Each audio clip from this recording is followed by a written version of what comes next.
This video illustrates how to use the binomial distribution in Minitab. Here on slide 18 from our discrete random variable notes, we have a question regarding the binomial, and we are told that 82% of Canadian households have access to high-speed internet. Now that 82% is our p-value on a binomial. It represents something that we can also call the event probability. We're also told that 20 households are selected at random.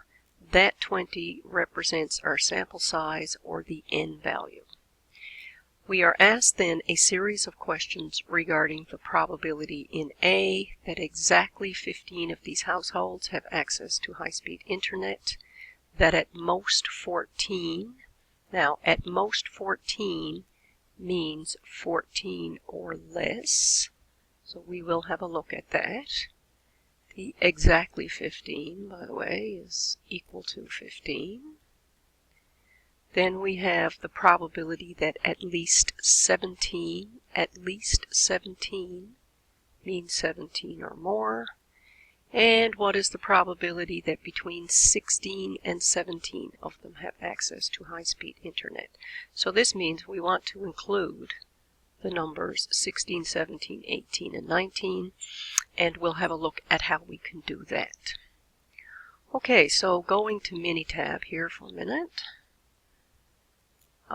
Once we open up Minitab, the probability distributions are all located here under the Calc tab. Second from the bottom, probability distribution, and we are using the binomial. Now, when this window opens up, first of all, we need to input number of trials, and trials in this case is our sample size. We've picked 20 Canadian households at random. The event probability is, in this case, the proportion of Canadian households that have access to high-speed internet. In our problem it says it's 82%, but you have to put it in as a decimal or as a proportion. Now, in the first part of the question, we're asked what's the probability that x is equal to 15, exactly 15. The equal to probability is given here with this radio button. This will do exactly equal to. Cumulative probability does less than or equal to. And in this video, I'm not going to talk about inverse.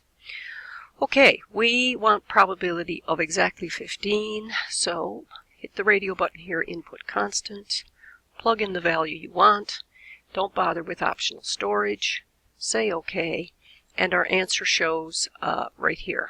So what we see now is that it's using the probability density function. The word density in this case means that it's going to use equal to probability, which is what that little symbol is right there. It tells us it's using the binomial. We've told it the sample size, the event probability, and when x is equal to 15, here's the probability. So there's the answer to part A. Now, in part B of the question, we're going to go back in again, just hit Edit Last Dialog Box. In part B, we want to know the probability that at most 14, and at most 14 includes 14 or less, so 14, 13, 12, 11, blah, blah, blah, down to 0. And because it's 14 or less, we have to change the radio button to cumulative. Press OK, and here's our answer for part B. And note it says cumulative, and note right here the symbol says less than or equal to. So this probability here includes all the households of 14 or less. Now, in part C of the question, in part C, we're looking for the probability of greater than or equal to 17. Minitab will not do greater than or equal to. It only does equal to, or it does less than or equal to. So probability or cumulative. However, we know from probability distribution properties that all the probabilities of all possible values of x have to sum to 1. We know that there can be 0 households with internet access out of our 20, or 1, or 2, or 3, or 4, or whatever. We could have 15, 16, 17, 18, and so on. Excuse this mess. And we want the probability of 17 or more, which is 17, 18, 19, and 20.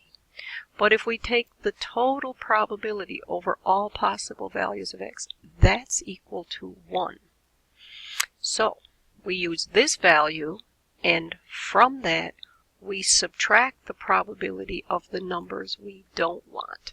We don't want 16 or less. So the way we would do this problem, go back into our last dialog box.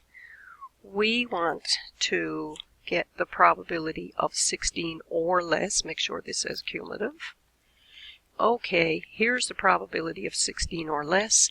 So when I go to answer my problem, or my question, what's the probability that x is greater than or equal to 17? That is going to be equal to 1 minus the probability that x is less than or equal to 16. And this is shown to you on the slides, and you get your answer. Okay, in part D of the question, we want to know what's the probability of between 16 and 19. So we want 16, 17, 18, and 19. And as I've explained in your notes, we could get these values individually and sum them all together, but it's faster to do it from the point of view of cumulative probability. Now, we could find the probability of 19 or less. So that's everything from 19 back to 0.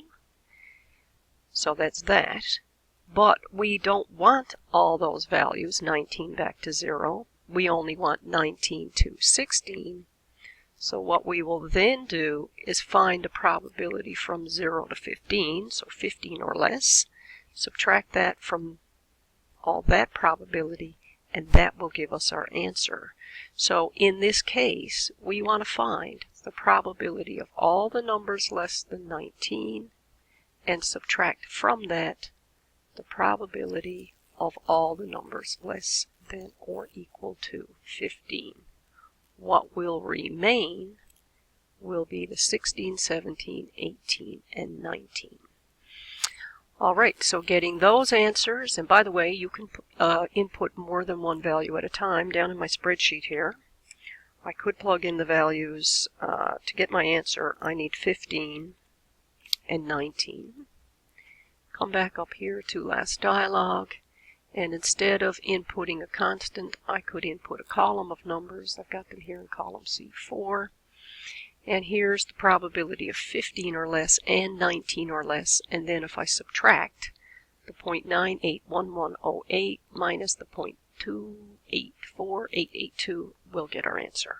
So this is the use of both equal to probability and cumulative probability using the binomial.